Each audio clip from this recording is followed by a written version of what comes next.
Bom, senhores, vamos falar sobre endocardite, endocardite bacteriana. É fundamental a gente lembrar a gravidade dessa doença infecciosa. Não só infecciosa, como também do ponto de vista inflamatório, bastante importante, a gente falando aí de imunocomplexo. Então vamos lá. O que nós temos na fisiopatologia? O que faz, o que predispõe o indivíduo a ter endocardite bacteriana? Então, basicamente, o tempo todo, nós acabamos por fazer algum grau de bacteremia. Na escovação dentária, em alguma lesão próxima a um vaso, um pequeno abscesso, uma pequena espinha. Então, qualquer lesão que nós tenhamos infecciosa, de pele, ou enfim, de cavidade oral, ou alguma outra região do corpo, que de alguma forma a gente acabe por causar alguma bacteremia, essa bactéria circula o nosso organismo inteiro, e a gente sabe que ela passa por um órgão nobre que faz bombeamento, que é o nosso coração, o nosso endocárdio.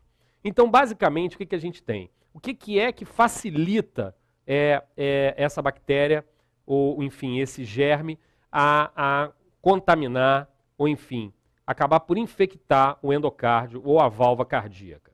Então, a gente tem as situações onde nós temos os vasos, os jatos regurgitantes, que pode ser qualquer válvula que tenha um defeito, uma insuficiência, então esse vaso, esse turbilhão, facilita a lesão do endotélio, fluxo por estenoses, ou ainda nas situações mais sérias, onde a gente já tem uma doença valvar prévia grave operada, na prótese valvar, como nós temos aqui.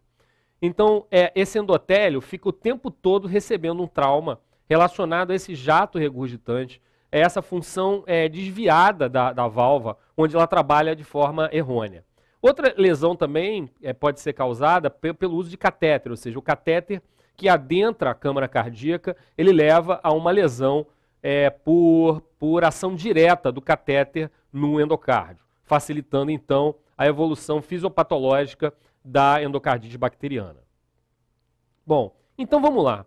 Como é que é a evolução então desse traumatismo endotelial? Então eu já falei que a gente tem um jato recurgitante, a gente tem ali a gente pode ter um turbilhão naquele local, e isso facilita então, nesse local, do mesmo jeito que qualquer lesão causada por um corte, um trauma num vaso, leva a uma cascata local, lembrando a cascata da coagulação, onde você agrega plaqueta e fibrina, fazendo aquela rede clássica de plaqueta e fibrina.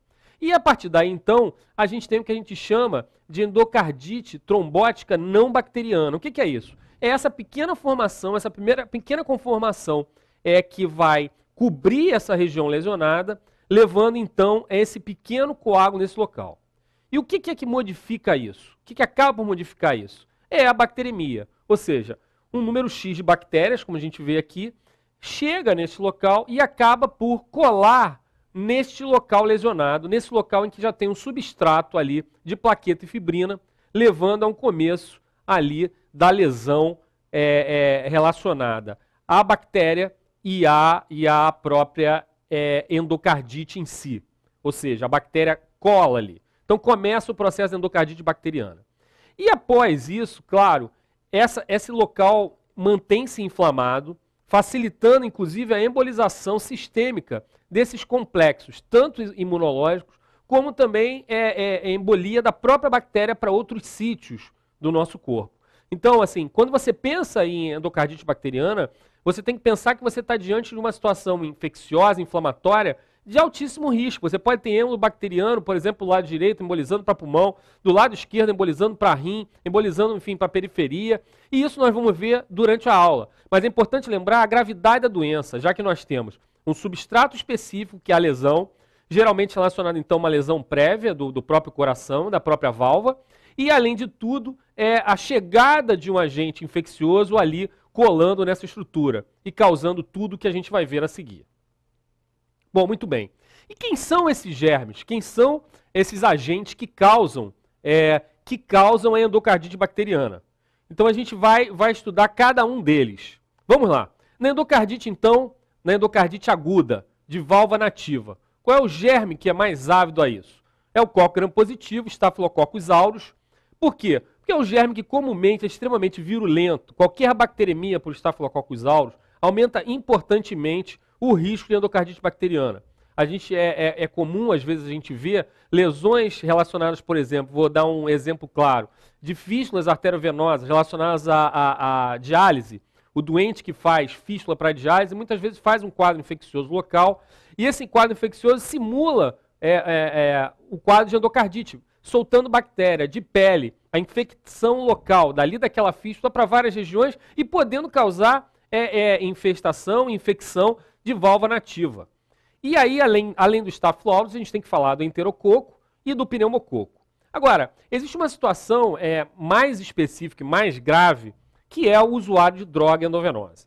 Por que a gente está falando isso? O usuário de droga endovenosa, o usuário de droga injetável, ele se expõe tremendamente aos materiais que ele coloca para dentro dele.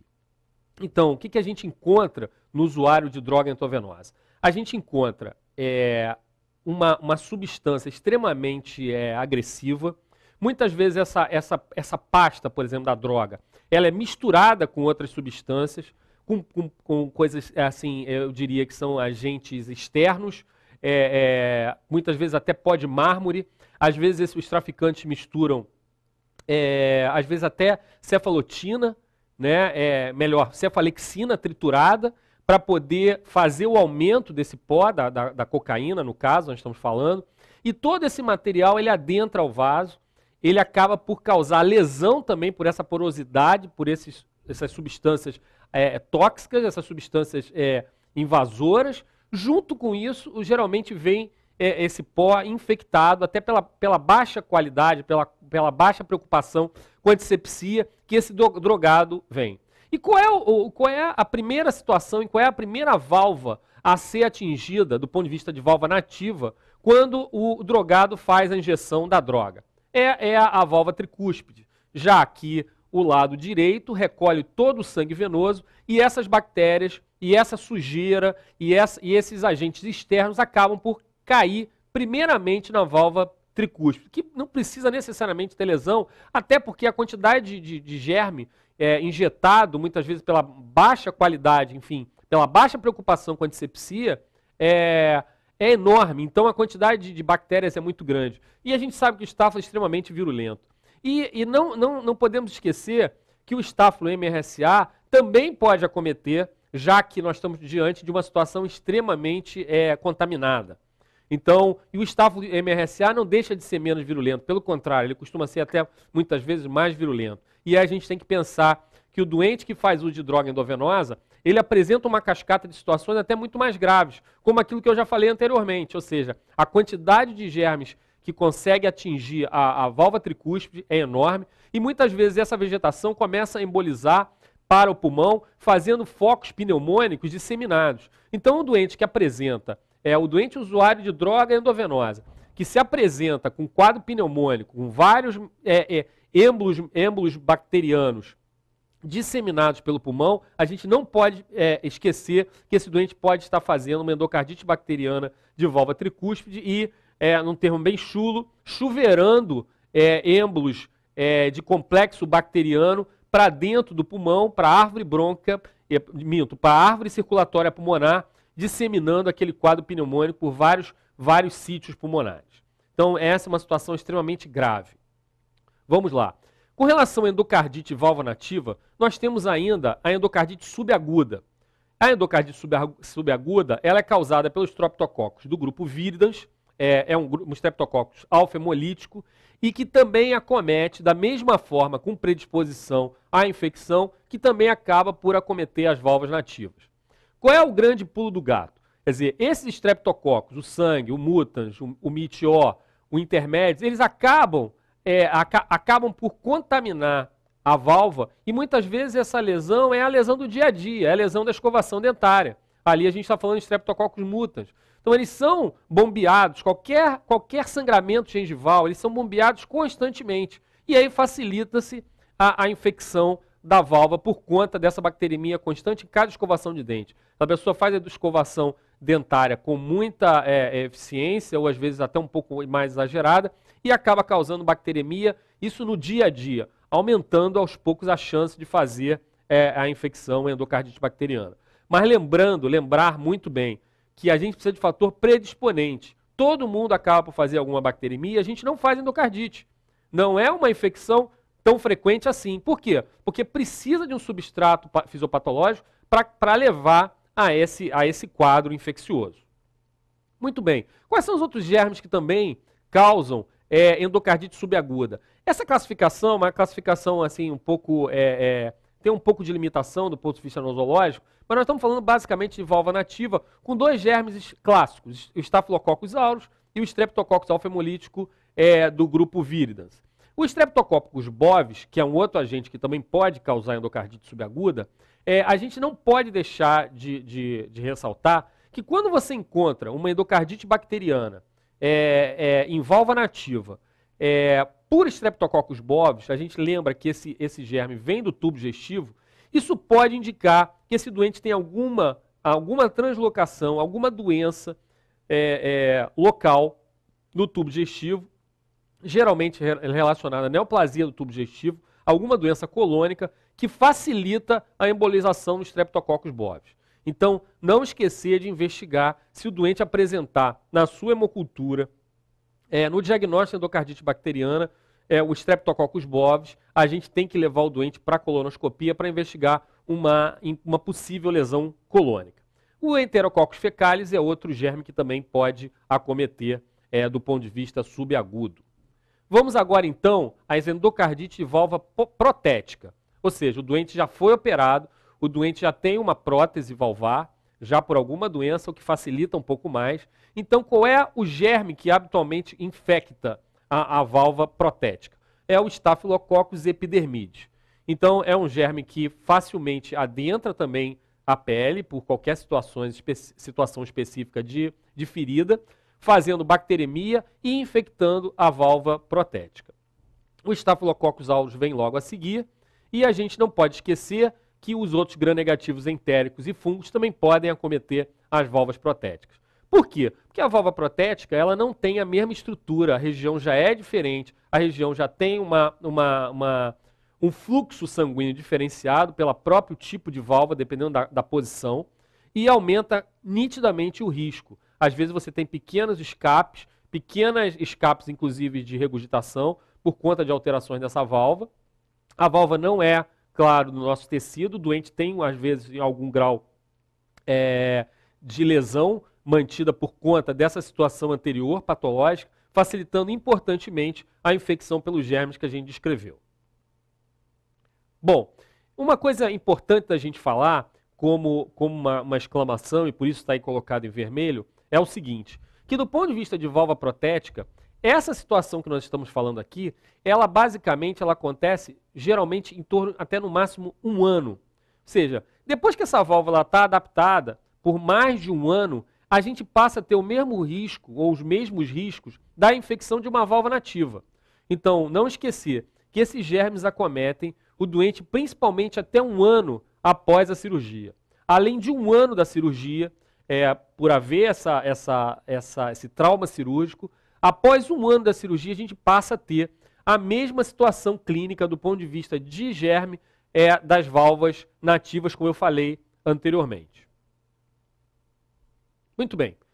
Vamos falar então agora da clínica. O que a gente imagina encontrar do ponto de vista de uma doença infecciosa tão grave como a endocardite bacteriana? Não esquecendo que esse germe está toda hora fazendo bacteremia. Ou seja, esse germe está lá, a sua vegetação agarrada na válvula, está lá agarrada na parede valvar, e toda hora solta algum germe, e é óbvio que libera juntos os polissacáridos bacterianos, que são extremamente termogênicos, pirogênicos. Então, é claro que o doente vai apresentar febre, ele vai apresentar sudorese, calafrio, sinais e sintomas de bacteremia. Em torno de 90% dos casos, o doente apresenta febre, óbvio. Um quadro inflamatório, infeccioso dessa gravidade, impossível não apresentar. Outra situação clara da lesão da vegetação na válvula, qualquer uma que seja, é o sopro de regurgitação, em 85% dos casos, como a gente está vendo ali. Por quê? Porque a bactéria atrapalha o fechamento do folheto. Ela começa a destruir o folheto. Ela pode destruir, ajudar a destruir, inclusive, a cordoalha, sendo, inclusive, causa de tratamento um pouco mais invasivo, tratamento até cirúrgico, nós vamos falar a seguir. Então, do ponto de vista clínico, a gente tem uma base clara na febre e no sopro. E o que mais que a gente tem do ponto de vista clínico, do ponto de vista infeccioso? O que acontece mais?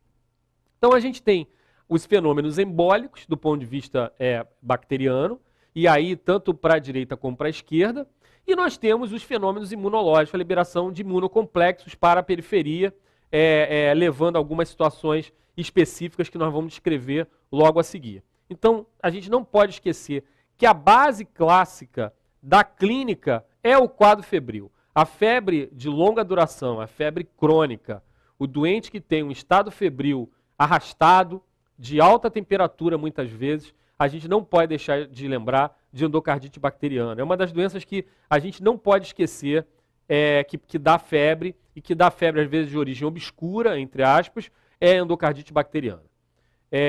E aí, vamos continuar estudando como é que se apresenta do ponto de vista prático, clinicamente, quais são os sinais e sintomas que a gente continua encontrando. Outra coisa importante da gente não esquecer, do ponto de vista laboratorial, é que a gente vai ter uma proteína C reativa titulada extremamente aumentada. A gente tem alterações no hemograma relacionadas, aí já fazendo a parte complementar, relacionadas a um quadro infeccioso grave, com leucocitose, desvio à esquerda, então principalmente no fenômeno agudo, na endocardite bacteriana aguda. Então vamos continuar então falando da clínica. Muito bem, do ponto de vista imunológico ou embólico, nesse caso nós estamos falando aí embólico, as hemorragias subangueais, ou seja, você tem embolia de bactérias causando esse tipo de hemorragia submuqueal. A gente tem petequias, como a gente vê aqui, a gente vê ainda aqui na conjuntiva, petequias subconjuntivais relacionadas também a esse fenômeno vascular embólico, relacionadas às bacteremias. A gente pode ter, do ponto de vista de imunocomplexo, as manchas de Janeway, tanto na face plantar como palmar. Então a gente tem as manchas de Janeway, que são exatamente essas manchas aqui, relacionadas a imunocomplexos depositados aí nessa região. Ou ainda os nódulos de Osler, que são nódulos dolorosos, inflamados. Aqui a gente vê um, aqui a gente encontra outro. Esses nódulos aqui a gente consegue observar outro nódulo.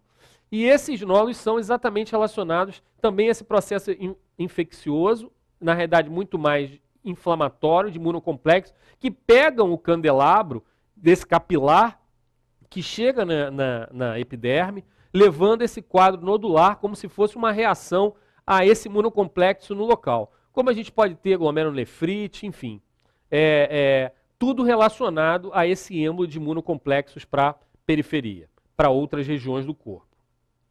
Bom, e aí, mais uma situação do ponto de vista de retina, as manchas de Roux, que são as manchas relacionadas também a esse fenômeno dos imunocomplexos. Aí o Roux um pouco relacionado tanto do ponto de vista de imunocomplexo como também bacteriano, mas mais imunocomplexos aí nos vasos retinianos. Bom, e além disso, do ponto de vista de embolização, a gente tem uma situação extremamente grave, né, que é a embolização de várias bactérias e acabam acometendo, levando a aneurismas micóticos no sistema nervoso central, porque essas pequenas bactérias elas atacam e acometem e fazem um quadro obstrutivo do vasa vasorum, levando a uma situação desse tipo que a gente chama de aneurisma micótico com algum grau de sangramento local. Então, toda vez que você encontrar esse tipo de lesão, ela tem que ser investigada, a endocardite tem que ser investigada, por quê? Porque é como se estivesse ali liberando pequenos êmbolos bacterianos para o sistema nervoso central, que a gente chama de aneurisma micótico, ou seja, um aneurisma infeccioso que acomete o vasa vasorum. Bom, quais são os critérios, então, de diagnóstico? A gente usa internacionalmente os critérios de Duke. E quais são esses critérios de Duke? Como é que a gente organiza os critérios de Duke? Bom, para você fazer o diagnóstico de endocardite, você tem que ter pelo menos 2 critérios maiores, ou 1 maior e 3 menores, ou 5 menores, como a gente vê aqui. Então, como é que são esses critérios e quais são os critérios maiores e menores? Vamos ver então a seguir. Os critérios maiores, o que a gente tem que pensar? Basicamente, o que você tem que encontrar do ponto de vista de infecção? Qual é o ponto de partida para você ter infecção? É o germe.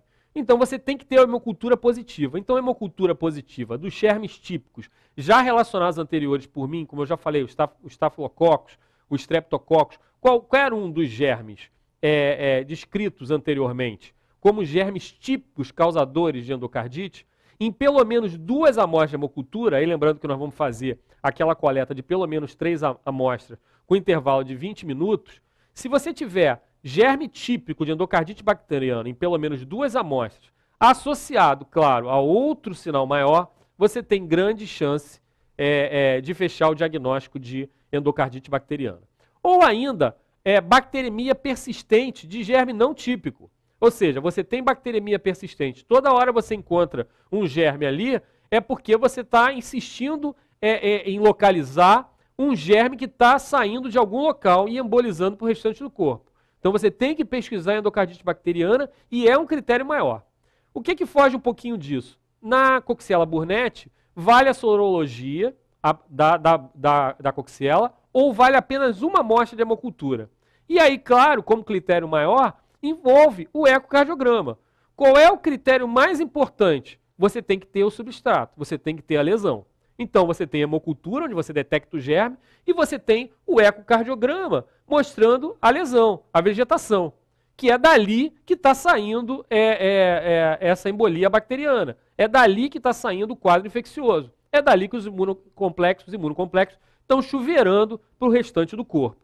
E o que então é de importante falar no ecocardiograma? Qual é a grande lesão da vegetação? Qual é a lesão da vegetação? A lesão é regurgitação valvar. Quer dizer, você tem uma regurgitação valvar nova, você tem uma insuficiência valvar nova causada por uma lesão bacteriana, de endocardite bacteriana, está fechado o diagnóstico. Você tem critérios maiores, como a gente já identificou anteriormente como organização do critério de Duke. E quais são os critérios menores? Então, basicamente, do critério maior, eu acho que não deixa dúvida o que nós temos aí descrito. A hemocultura, você detecta o crescimento do germe no sangue. O eco mostra a vegetação, e aí, claro, a preferência pelo eco transesofágico. Mas você pode localizar a vegetação no eco transtorácico. Mas vegetações menores do que 0,5 centímetros, é muito mais difícil você detectar meio centímetro, abaixo de meio centímetro, é muito mais difícil você detectar no eco transtorácico. Então, lesões menores que meio centímetro é mais fácil você detectar no eco transesofágico e é o padrão para você fazer a detecção. Mas é claro que do ponto de vista clínico, você também pode encontrar um sopro agudo, um sopro novo, e serve de critério. Claro que você, do ponto de vista de critério maior, você tem que ter o eco para confirmar, e de preferência o transesofágico. Vamos então falar dos critérios menores. Critérios menores, então, o que a gente tem? A predisposição, como eu já havia falado anteriormente. Ou seja, o maior é basicamente a doença.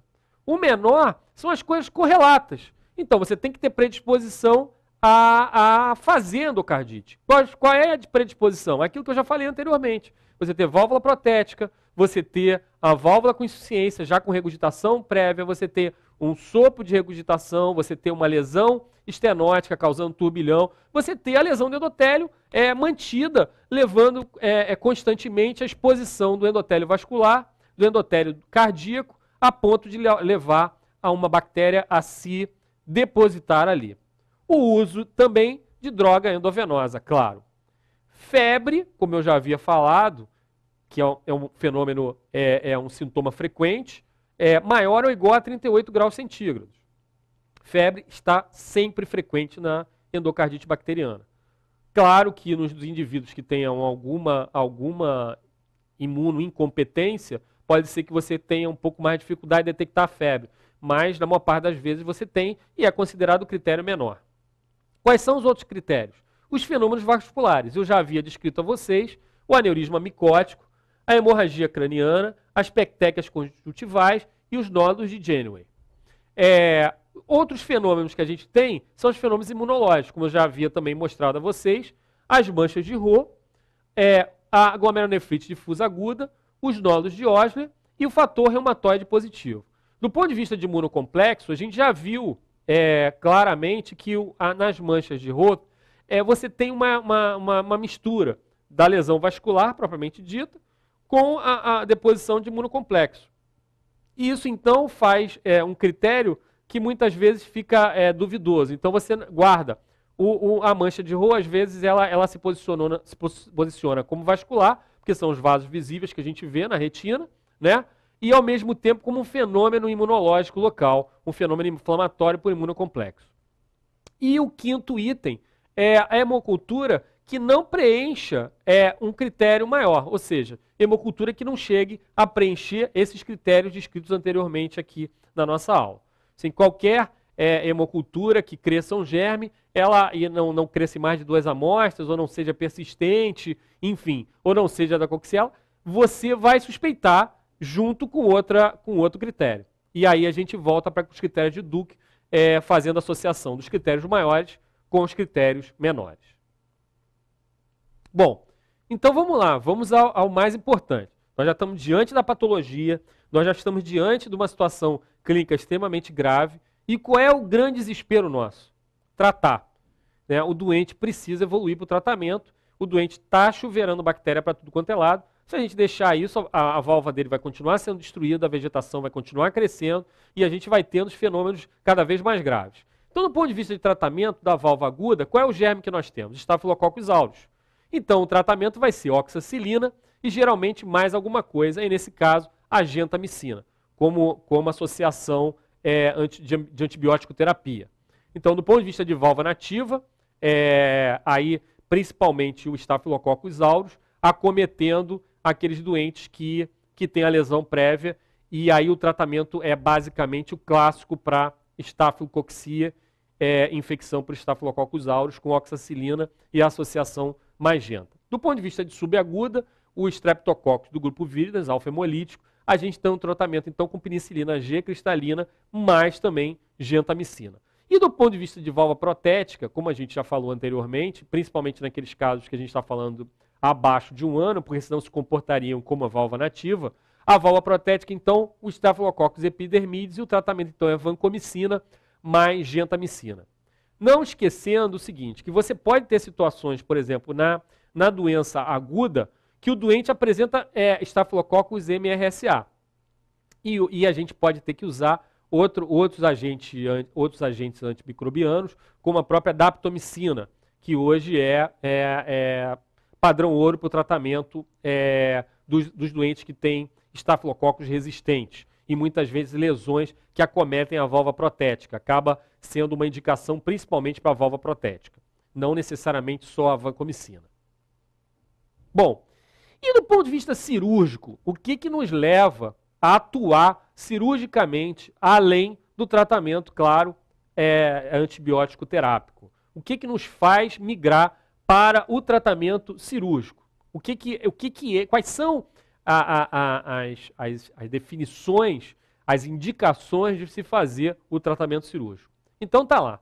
Endocardite fúngica, dificílimo da gente conseguir atingir, resolver aquela carapaça fúngica, a vegetação fúngica é extremamente difícil, muitas vezes, você conseguir debelar só com o uso de antifúngicos. Então, nesse caso, o tratamento cirúrgico se faz preponderante. Do ponto de vista de abscesso, ou seja, se você tem um abscesso paravalvar, justavalvar, na parte da estrutura do anel valvar, você também é obrigado a fazer o procedimento cirúrgico, e muitas vezes já é feita a troca, claro, da válvula. Do ponto de vista de válvula já trocada, de válvula protética, que você já tem uma prótese com disfunção causada por um acometimento infeccioso bacteriano dessa válvula. Não tem outra saída. O tratamento é cirúrgico, você vai ter que levar o doente para fazer a troca dessa válvula com disfunção. Né? Não tem saída. Você é obrigado a retirar uma válvula, ainda mais que é considerada como se fosse um corpo estranho. Então, o tratamento é trocar a válvula. Muitas vezes você pode ter escape também paravalvar, ou seja, você também vai ser obrigado a operar, porque você tem um anel que está instalado cirurgicamente, suturado no endocárdio, né, aquele anel adaptado à posição valvar, qualquer uma delas, e, no entanto, você pode ter um escape infeccioso na lateral, ou seja, ao lado do anel valvar. E aí, claro, essa disfunção também é tratada, essa irregurgitação também é tratada cirurgicamente. Ou ainda nos casos em que o doente evolui com insuficiência cardíaca, NIRA 3 ou 4, a gente lembra claramente que é disfunção grave, insuficiência cardíaca grave, já que esse doente apresenta uma disfunção valvar gravíssima pelo evento infeccioso dos folhetos valvares. E aí o doente acaba por enfrentar uma situação grave, uma situação do ponto de vista de função ventricular esquerda ou direita, enfim, geralmente esquerda, quando a gente fala de insuficiência cardíaca. Então, em graus 3 ou 4, o doente tem inviabilidade da sua vida, ou seja, o doente, mesmo em repouso absoluto, está completamente descompensado. Então, o doente é obrigado a ir para a cirurgia pela sintomatologia e pela gravidade da insuficiência cardíaca. Bom, e como é que a gente faz a profilaxia? O que a gente sabe? A gente já sabe que o doente que necessita de profilaxia, ele tem que ter uma lesão predisponente. A gente já sabe que a gente faz bacteremia em várias situações das nossas vidas, né? Entre elas a mais corriqueira, que é a escovação dentária. Então não é qualquer situação em que a gente vai ter que fazer a profilaxia. A gente vai fazer a profilaxia no doente que tem a propensão, mas uma situação em que haja realmente uma necessidade do ponto de vista de manipulação, levando a francas bacteremias. Então, quais são essas situações? Então, situações dentárias graves, abscessos dentários, que você vai ter que fazer mexer no alvéolo dentário, ou invasão da mucosa oral de alguma forma, por algum abscesso ou coisa parecida, ou do ponto de vista respiratório, onde você vai fazer alguma drenagem, algum trabalho do ponto de vista respiratório, via aérea superior, em que você vai ter bacteremia abundante, levando ao risco dessa drenagem para dentro do coração e facilitando a endocardite bacteriana. E para quem, então? Para quem são esses doentes que vão ter que fazer a profilaxia? Então, como eu já havia dito, os doentes com predisposição, prótese valvar, endocardite prévia, ou seja, aquele doente que já claramente já é habituê, né? Porque o doente já teve endocardite prévia, então ele já tem uma predisposição. O doente com cardiopatia cianótica não operada e o doente com uma correção incompleta de cardiopatia congênita. Então, fora essas situações, você não tem indicação nenhuma de fazer a profilaxia. Ou seja, estando fora disso, você não indica a profilaxia. É diferente do que se tinha no passado, que qualquer regurgitação, mínima que fosse, estava todo mundo prescrevendo a profilaxia. E qual é a prescrição da profilaxia? Com o que a gente faz? A gente faz a profilaxia com amoxicilina, 2 gramas via oral, 1 hora antes do procedimento. Ou seja, dependendo do procedimento, você vai fazer o doente tomar 2 gramas de amoxicilina, ou seja, 1 hora antes de realizar o procedimento que causa a bacteremia. Qual é o grande pulo do gato disso? Claro, se o doente tiver um quadro infeccioso qualquer, não é profilaxia. Se o doente já tiver um quadro infeccioso periférico qualquer, membro inferior, ou uma lesão, por exemplo, numa estrutura de celular subcutâneo, no tecido celular subcutâneo, você vai estar tratando a doença local, e na realidade isso não é profilaxia. Profilaxia é o doente são, né? E que apresenta essas situações que a gente disse aqui anteriormente, e que vai fazer um procedimento em que vai ter bacteremia. Bom, do ponto de vista de profilaxia com amoxicilina, o doente apresentando, por exemplo, alergia ou qualquer intolerância à amoxicilina, a gente tem 2 opções clássicas, que são a azitromicina e a claritromicina, e aí os melhores macrolides para fazer isso. Então, do ponto de vista de endocardite bacteriana, era basicamente isso que a gente tinha a falar.